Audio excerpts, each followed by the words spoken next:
Alô pessoal, mais uma vez com você aqui fala Valdeir Carvalho, com muito prazer, com muita alegria, é sempre muito bom nós estarmos juntos nas nossas redes sociais e também na nossa rede União de Rádios, a rede que chegou para ficar, e estamos aqui para poder falar de futebol, do Campeonato Brasileiro e de mais uma derrota do Vasco, mais uma derrota que podemos até considerar humilhante, né? Mais uma derrota humilhante do Vasco da Gama, já que o Vasco jogou desde os 30 minutos, vamos botar, do primeiro tempo, o Vasco jogou com um homem a mais, o Vitória com um homem a menos, e o Vasco ainda acabou permitindo a vitória do time do Vitória, a virada, né, do time do Vitória, já que o Vasco acabou fazendo o seu gol no primeiro tempo, gol do Verred, logo após a expulsão do jogador do Vitória.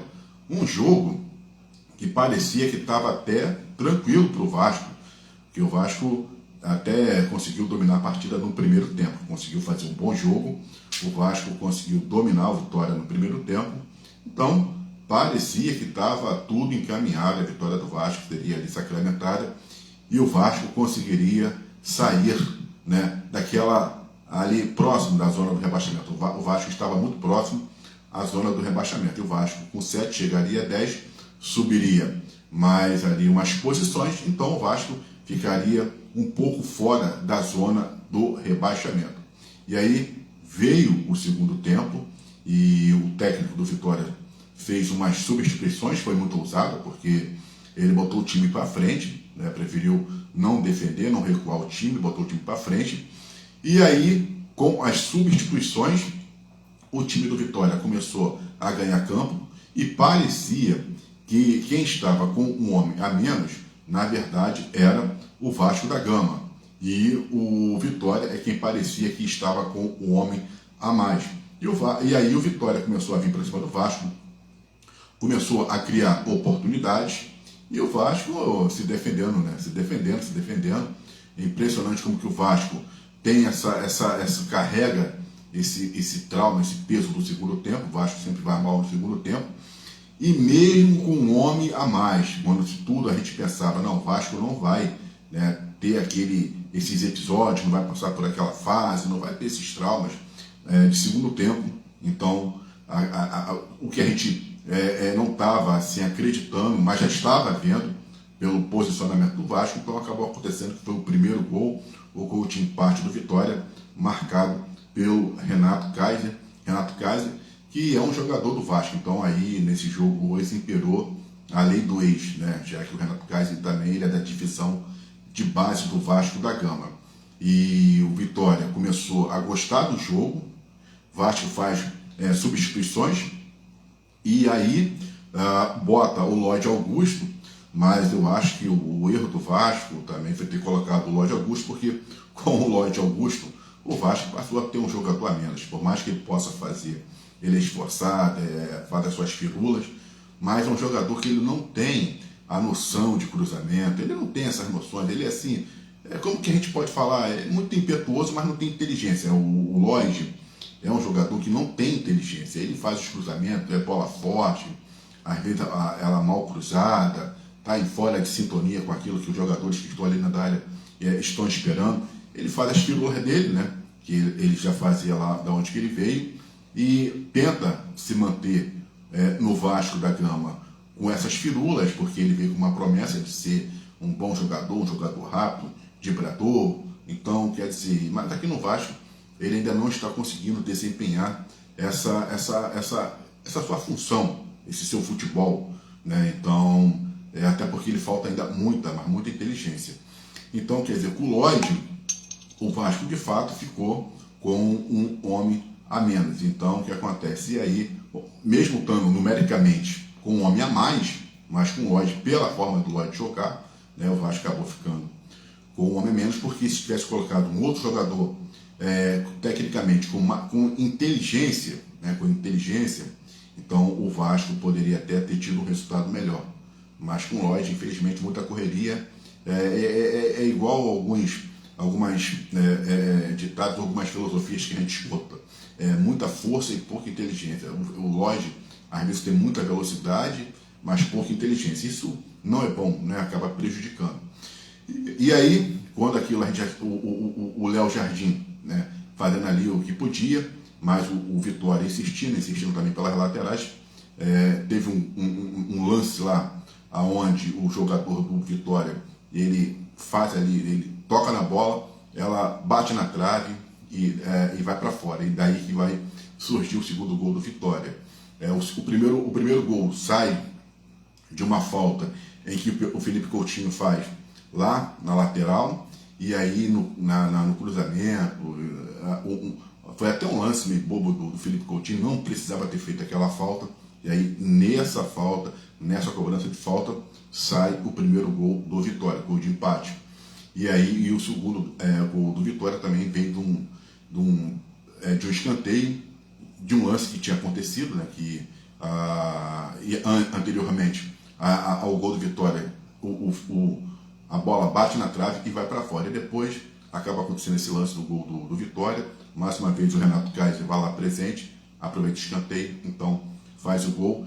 E aí a vitória do time do Vitória acaba colocando o Vasco na zona do rebaixamento. Então o Vasco vai permanecer na zona do rebaixamento.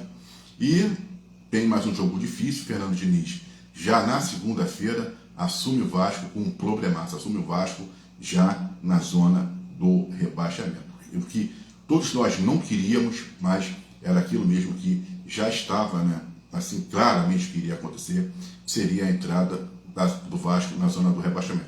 Não tem um ano que o Vasco não passe fora da zona do rebaixamento. É impressionante. Todo ano, quando o Vasco disputa o Campeonato Brasileiro, o Vasco aquele...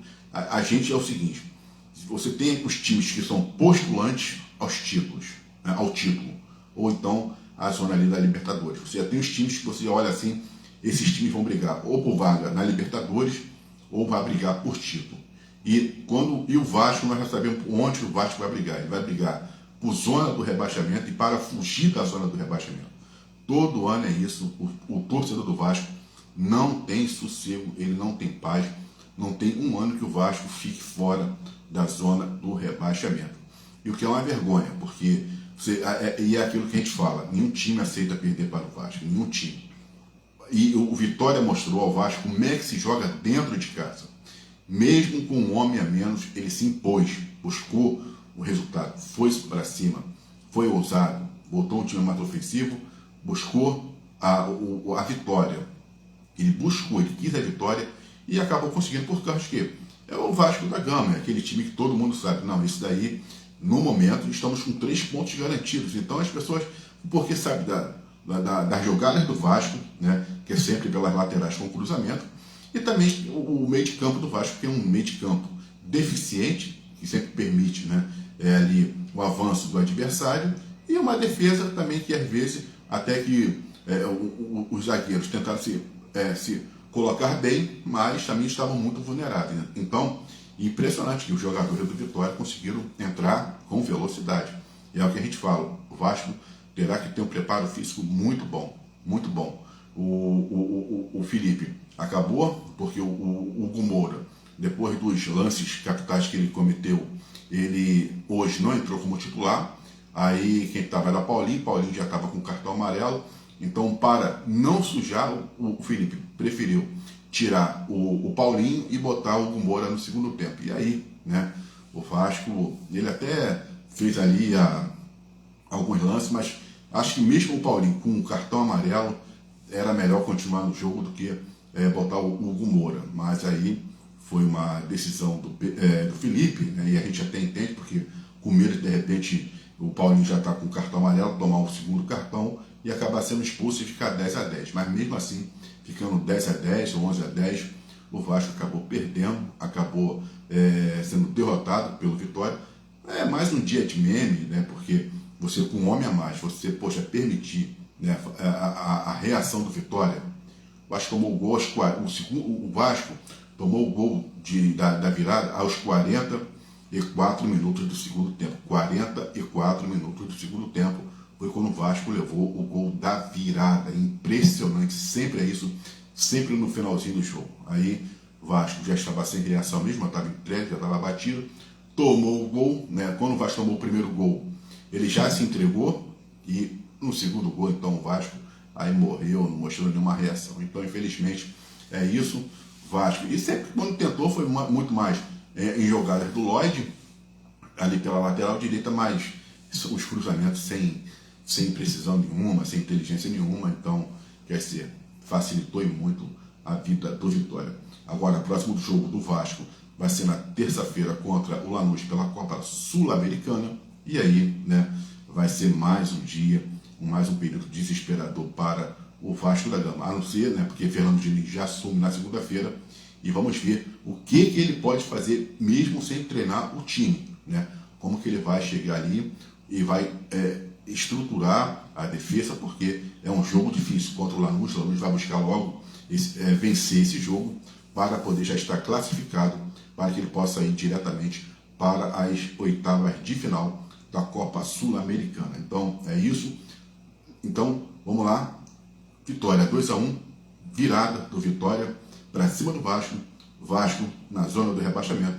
E o próximo do jogo do Vasco é contra o Lanús, na Argentina, pela Copa Sul-Americana. Aqui fala Valdir Carvalho, um forte abraço e até uma próxima.